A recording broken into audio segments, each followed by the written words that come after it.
Hi, this is Morley and this is the M-Wire. In this video, we're going to look at how leftists suggest re-education camps, firing squads, banning talk radio to reprogram 75 million Trump supporters. A big shout out to my new subscribers. If you haven't already subscribed, please help fight the censorship. Subscribe, that would be greatly appreciated.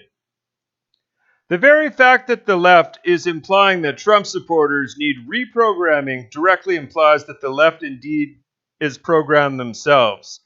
They are programmed to go along with the narrative that Trump supporters are racist because the same narrative is that Trump is racist. If Trump is so racist, why are more black people working in the U.S. than ever before in U.S. history before the pandemic? This is a fact that the left conveniently ignores.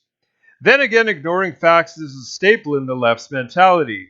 Why is it that most conservatives are willing to have a sane, rational discussion with those who have dissenting opinions, but for the most part, the left just wants to spew the rhetoric of Orange Man bad, therefore people who support Orange Man are bad as well?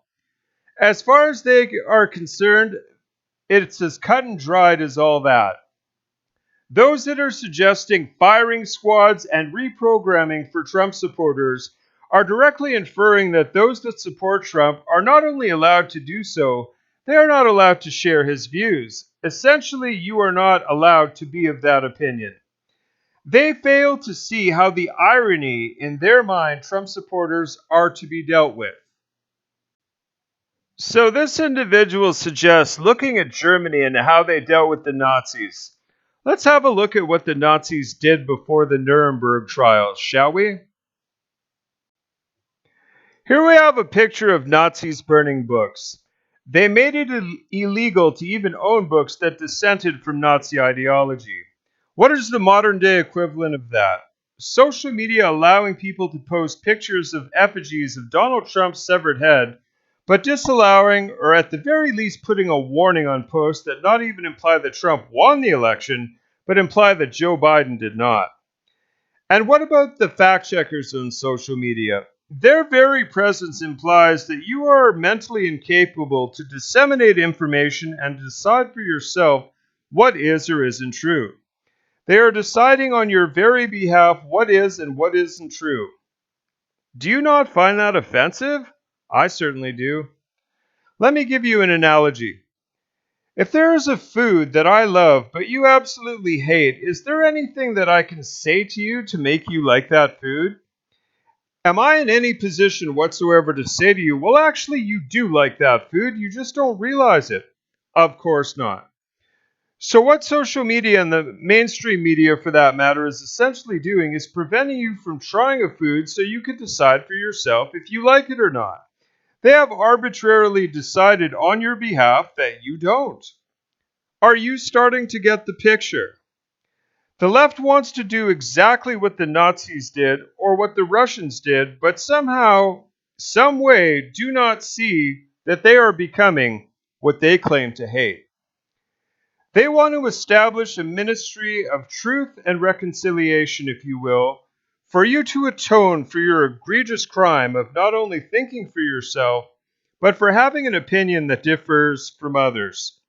They want to unabashedly restrict your freedom of speech if your opinion, perish the thought, differs from theirs. If only the left could see that dealing with Trump supporters in the manner that Nazis dealt with opposing views is Nazism in itself. We're at a very crucial paradigm shift right now, people. I'm sure that's occurred to you on some level. I don't know where we go from here. Obviously, we have to wait and see what happens with the election, but freedom is disappearing. This country will rapidly descend into socialism if Sleepy Joe becomes president. That should scare you on some level. It really should. I mean, it's terrifying to think about that you can be convicted of wrongthink if you do not agree with these people. That you are wrong in your opinion, that you can be penalized for your opinion. What they are proposing and what they're even postulating is absolutely chilling. It really and truly is. It is just reprehensible. I never imagined in a million bazillion years that society could even be on the precipice of this in the United States. But apparently I was wrong. We're here, it's now. I just wanted to draw this parallel to you, to Nazi Germany, because I think it's important. Thank you very much for coming along to my video. If you haven't already subscribed, please do so, as that would greatly help out the channel and fight the censorship. God bless.